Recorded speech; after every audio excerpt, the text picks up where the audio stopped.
আমার নাম মাইকেল চাকমা। আমাকে 2019 সালে 9 এপ্রিল আনুমানিক বিকাল 5টার দিকে 5-6 জন সাদা পোশাকধারী লোক আমাকে তুলে নিয়ে যায়। তারা অজ্ঞাত স্থানে নিয়ে যায়।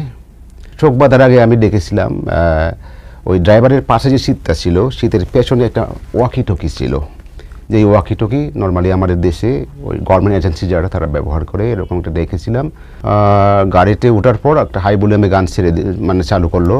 তারপর গাড়িতে চলতে লাগলো। আমি তো মনে করছিলাম তারা মেরে ফেলবে। এটারা ইউপিডিএফে এক্সপোর্টম্যান হিসেবে কাজ, তখন আমি দায়িত্বে ছিলাম। গাড়ি থেকে নামার সাথে সাথে একেবারে লাউডলি আমি স্লোগান দিচ্ছিলাম উচ্চস্বরে, লং লিভ ইউপিডিএফ, নিপীড়িত জনতার সংগ্রাম দীর্ঘজীবী হোক, এভাবে আমি অনেক স্লোগান আমি দিচ্ছিলাম। তো এভাবে স্লোগান দিতে দিতে আমি কখন একটা ঘরের ভিতর ঢুকালো আমি ঠিক বুঝলাম না। আমি হাঁটিনি, দুজন লোক ধরে আমাকে হেঁটে একটা ঘরের ভিতর ঢুকালো, একটা ঠুলের মধ্যে বসালো। তবু আমি বুঝতাম না যে আমাকে কোথায় নিয়ে আসা হয়েছে এবং কী করা হবে। আমি তবুও তখন ধরে নিয়েছিলাম এখানে আমাকে মেরে ফেলবে, শ্যুট করবে বলে। তখন আমার চোখ বাঁধা, আমাকে ওখানে নিয়ে যায় টেবিলে। আমার চোখ বাঁধা, একটু একেবারে চোখ প্রথমে কাপড় দিয়ে বাঁধে, তারপর টুপি পরিয়ে দিয়ে ওই জায়গায় নিয়ে গিয়েও তারপর আমার আরও একটা কাপড় বেঁধে দেয়।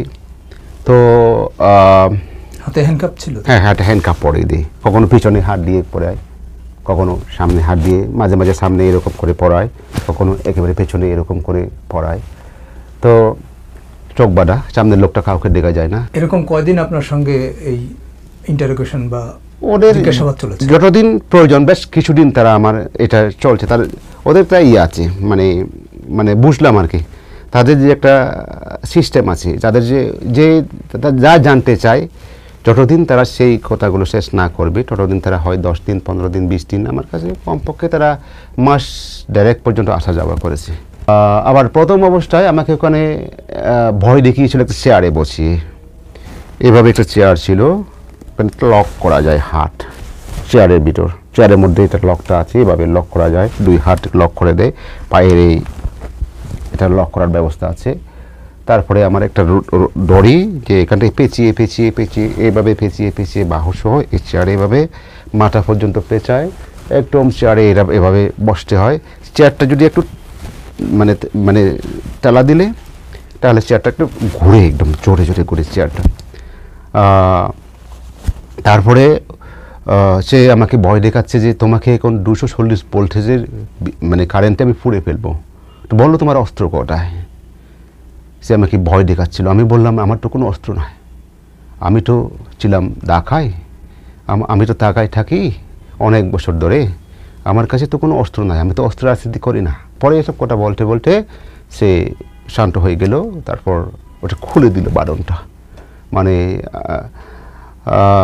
আমাকে একটা জায়গায় রাখলো। ওখানে ওই জায়গাগুলো তো আলো বাতাস পাওয়া যায় না, কোনো জানালা কিছু নাই, গর্তাতে কোনো এটা অনেক বড় জায়গা, কিন্তু আমাকে অনেকগুলো জায়গায় রাখা হলো এই 5টা বছরে। সেখানে বিভিন্ন জায়গায়, এখানে কিছু কয়েক মাস, ওখানে কয়েক মাস, এরকম করে। এই যে 5 বছর কতগুলো জায়গায় রেখেছে আনুমানিক, এবং কি ব্যবহার করেছে আপনার সঙ্গে? আমাকে ওখানে প্রায় 4-5টা জায়গায় রেখেছে তারা। প্রথমে যখন নিয়ে গেছে তখন একটা জায়গায় নিয়েছে, ওইটা রুমটা একটু বড় ছিল, প্রায় 11-13 এরকম হবে, 11 ফিট বাই 13 ফিট। এটা বড়, একটু সামান্য বড় ছিল। আর জানলা দেখেছিলাম সেখানে, গ্লাস, পুরনো, অনেক পুরনো বিল্ডিংটা, অনেক পুরনো, 3 সাইডই মনে হলো বিল্ডিংটা। আর কাছের যে জানলাগুলো অনেক পুরনো স্টাইলের, নতুন মডার্ন না, অনেক পুরনো স্টাইল, এবং সেই কাঁচ জানলার উপর কালো রং দিয়ে একদম কোনো আলো আসতে না পারে না। আর বাইরের ভিতর থেকে কিছু দেখা যায় না, এটা একদম বড় চিকল দিয়ে বাঁধা, ওই যে জানলা যেন খোলা না যায় এরকম অবস্থা। আর খার একটা ছিল মাঝখানে। তারপরে এই 5 বছর 3 মাসে আপনাকে 4-5টা জায়গায় রেখেছে। আপনার উপর কি কোনো নির্যাতন বা কোনো ধরনের অত্যাচার হয়েছে? ওখানে রাখাটা তো অত্যাচার, যেভাবে তারা রাখে না, এটা তো অত্যন্ত অমানবিক। এবার মানুষের বসবাসের জায়গা না, মানুষ এভাবে বাঁচে না। তো এটা তো একদম খবরের মতো, গুহা আছে না, গুহায় থাকলে মানুষ যেভাবে একদম কিছুই দেখে না, খবরে থাকলে মানুষ যে কিছুই দেখে না, ঠিক এইরকম। এটা তো মানুষের বাঁচার মতো কোনো জায়গা না, একদম কোনো জানলা নাই, একদম কোনো আলো ঢুকে না, বাতাস ঢুকে না, শুধু চারিদিকে দেয়াল। আর সামনে যে দরজা থাকে, এটা দুটো দরজা, একটা কাঠের দরজা আছে বাইরে, আর একটা চিকের দরজা, যেটা জেলের মতো চিকের দরজা আছে লোহার, ওটা সবসময় বন্ধ থাকে তালা দিয়ে। ওই ইয়েটা কাঠের দরজাটা মানে খোলা রাখে, প্রয়োজনে আবার বন্ধ করে, তাদের প্রয়োজনে যতক্ষণ প্রয়োজন বন্ধ রাখে তখন। ওটা খুললেও শুধু আপনি সামনেটা দেখবেন, সামনে একটা ওয়াল তো, এটা কিছু না। রুমগুলো তো ছোটো ছোটো একদম, মানে কোনো কোনো রুম 8 ফিট বাই 11 ফিট, আমি ইয়ে করে দেখেছি।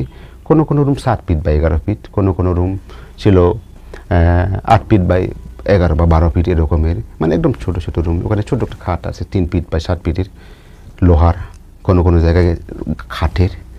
তো ওভাবে তারা ওই জায়গায় থাকাটা তো একটা অত্যাচার বড় রকমের।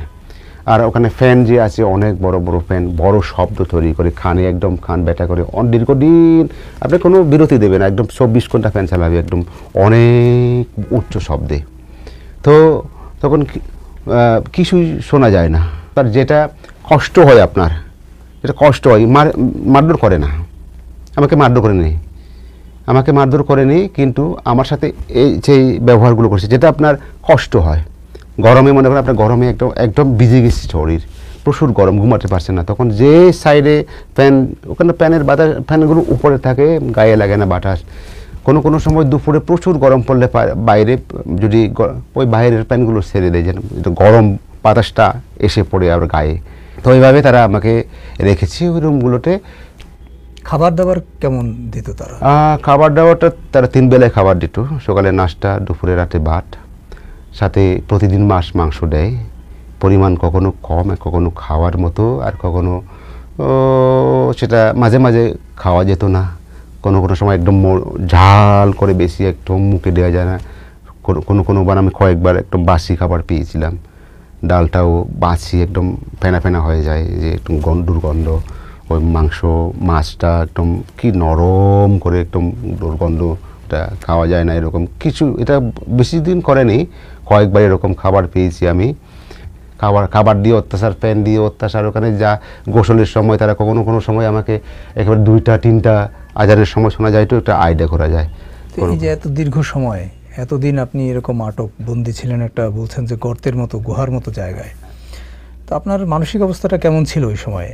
এবং আপনার পরিবার পরিজনের কথা তো আপনার নিশ্চয়ই মনে পড়েছে, কিভাবে কেটেছে আপনার সময়গুলো? প্রথম যখন আমাকে নিয়ে যায় তখন আমি অনেক ডিপ্রেশনে ছিলাম। মানে আমি ভাবতাম আমার পরিবার, আমার ভাই বোন যারা আছে, বাবা কেমন আছে, বাবা তো অনেক বয়স হয়েছে, বা সে একটু অসুস্থ ছিল, চোখের সমস্যা ছিল। তো আমি সেটা ভাবতাম আমার পরিবার হয়তো আমাকে তো জানে না আমি কোর্টে আছি, হয়তো আমাকে তারা খুঁজতেছে বিভিন্ন জায়গায়, হয়তো থানায় যাচ্ছে, কোর্টে যাচ্ছে, হয়তো আমার কোথাও লাশ খুঁজতে যাচ্ছে যদি হয়। যা আমি অনেক কল্পনা করতাম, মানে আমি অনেক কষ্ট পেতাম, মানে ঘুমাতে পারতাম না ঠিক মতো। আমি কান্নাকাটি করিনি তেমন একটা, আমি অনেকের কান্না শুনতাম, সেখানে অনেক লোকের কান্না শুনতাম, তারা নামাজ পড়তো, কান্নাকাটি করতো, নানা রকম তাদের মানে আওয়াজটা শোনা যেত, অনেক বড় বড় কেউ কেউ একটু হাও বাও করে কান্নাকাটি করতো। নাম দিয়েছে আয়নাগর, তো আমিও বলছি কারণ এটা আয়নাগর। ওই জায়গায়, যে আমি তো বলি জেল, এটা হচ্ছে বেআইনি, এটা গোপন জেল, বিশেষ জেল তারা বলতো, তারাও বলতো জেল। এটা কোন সংস্থার ছিল, এটা কি কখনো ধারণা করতে পেরেছেন? কথাবার্তা বা তাদের আচরণ সব কিছু নিলে আমার মনে হচ্ছে তারা মানে গোয়েন্দা সংস্থার কোন লোক।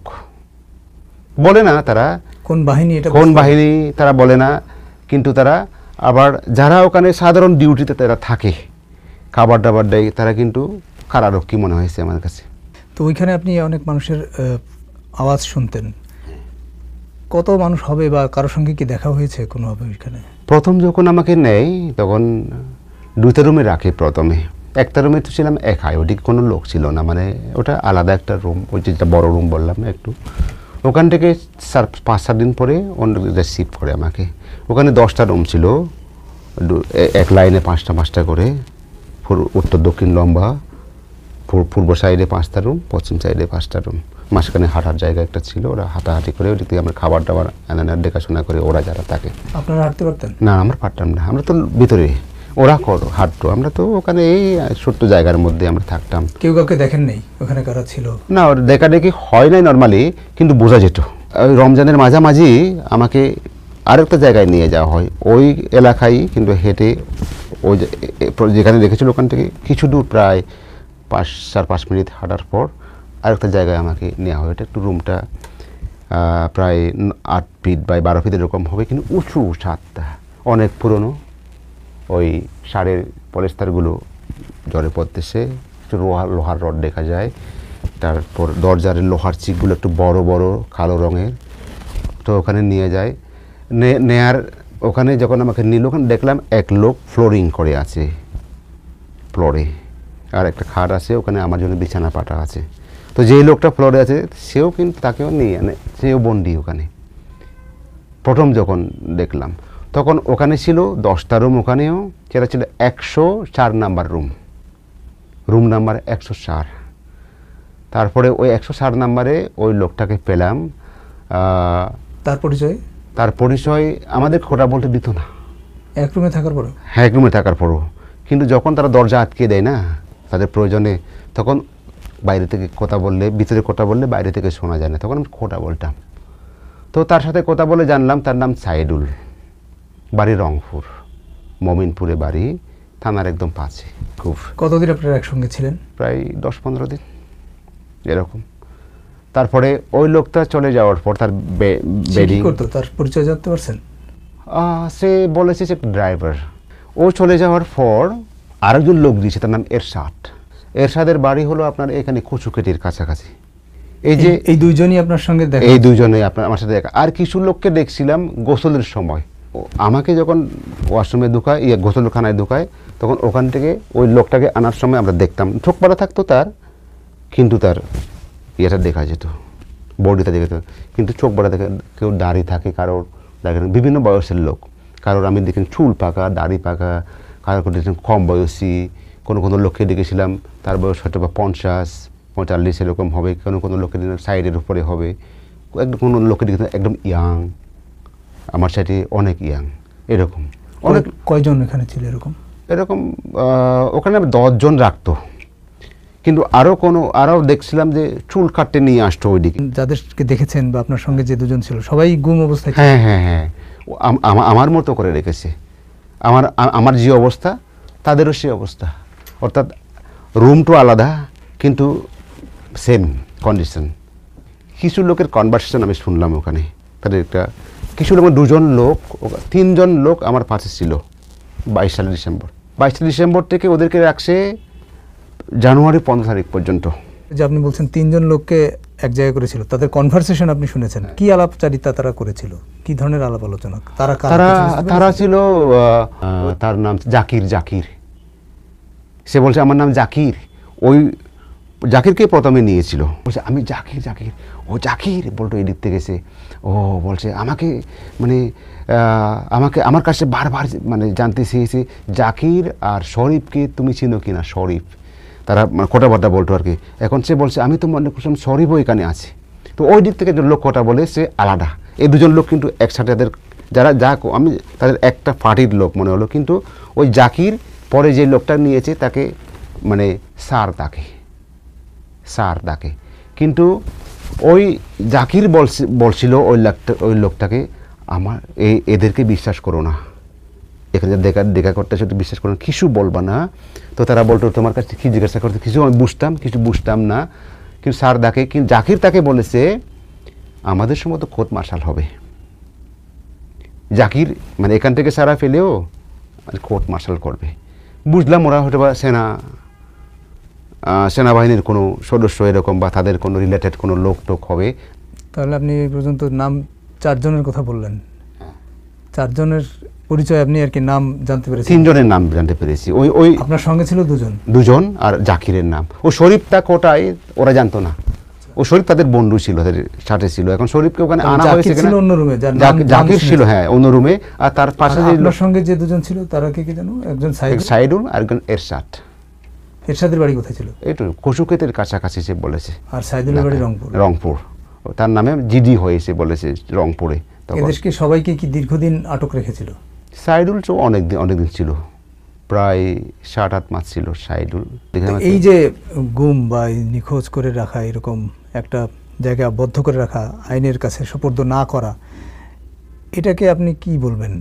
এটা তো সংবিধান লঙ্ঘন, এটা তো একটা শুধু না, এটা আইন কানুন লঙ্ঘন, এটা হচ্ছে বেআইনি এবং এটা হচ্ছে মানবাধিকার লঙ্ঘন। একজন মানুষকে রাখা সেখানে স্পষ্ট এটা মানবাধিকার লঙ্ঘন। ওইটা তো হলো একটা মানে torture of empire of torture, ও জায়গাটা। তো ওখানে নেওয়া মানে হলো একজন মানুষকে সেখানে একেবারে শেষ করে দেওয়া। ফিরবো, কিন্তু পরে দেখা যাচ্ছে আমি ফিরছি না। বছর যাচ্ছে, দিন যাচ্ছে, 3-4 বছর পর ব্যবসার লোকটা আর ফিরবে না বোধ হয়। তারা ওই আশায়, তারা ওই চিন্তা করে আমার আশা সব ছেড়ে দিয়ে আমাদের ধর্মীয় রীতি, সামাজিক যে রীতি মানে নিয়ম সব কিছু মেনে তারা আমার শেষকৃত্য করে দিয়েছে। আমার জন্য যা একজন মানুষ আমাদের কমিউনিটিতে, আমার একজন মানুষ, একজন লোক মারা গেলে যা করে দেয় তা সব কিছু করে দিয়েছে, মানে আমি আর নাই দুনিয়ায়। এই জায়গাটা কি বন্ধ হওয়া চিরতর দরকার, আপনি কি বলেন? অবশ্যই আমি মনে করি যে ওই জায়গাটাকে একদম মানে ভেঙে দিতে হবে, রাখা যাবে না। এই যে বেআইনি কারাগার, গোপন কারাগার, মানে মানুষকে নিয়ে গিয়ে সেখানে রাখবে তারা, মানে একদম সম্পূর্ণ অমানবিকের, মানে এটা মানবাধিকার লঙ্ঘনের সাথে আরও বেশি।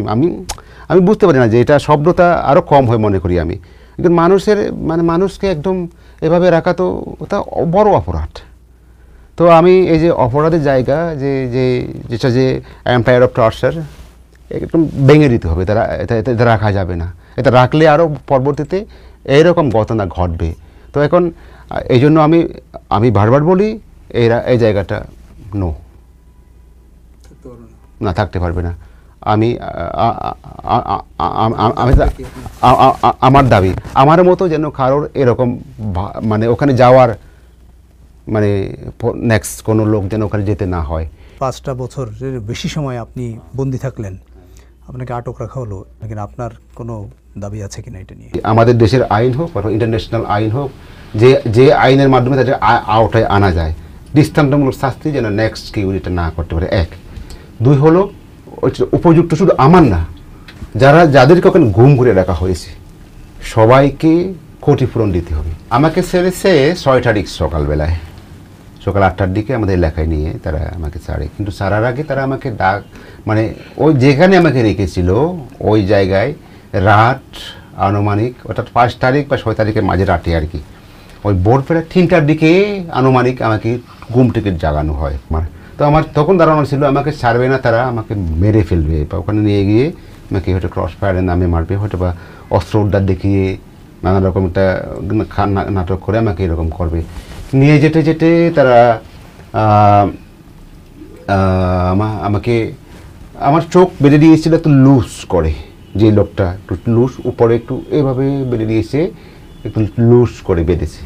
তো আমি রাতে চেষ্টা করতে এভাবে ঘষাঘষি করে পিছনে কাপড় উপরে তুলতে চাই, আমি চোখের উপরে যেন দেখি, চেষ্টা করে আমি দেখলাম রাস্তায় লাইট দেখেছি, শেষ কোনো রাত ছিল। পরে এটা আমি সঠিক কিনা বুঝতে পারলাম না রাতে। পরে যখন আরও ঘন্টা দেড়েক পরে আমি চোখ মেলি, চোখ বন্ধ থেকে, তখন আমি দেখি বোর হয়েছে, একটু আলো দেখি, মানে এই পাক দিয়ে, এরকম পাক দিয়ে এভাবে দেখি একটু আলো। এটা 5 বছর পর প্রথম আলো দেখা, সেদিন ভোরে দীর্ঘ 5 বছর পর আমার প্রথম আলো দেখা। আমি অনেক খুশি হলাম, বললাম এখন মেরে ফেললে আমি আলো তো দেখলাম।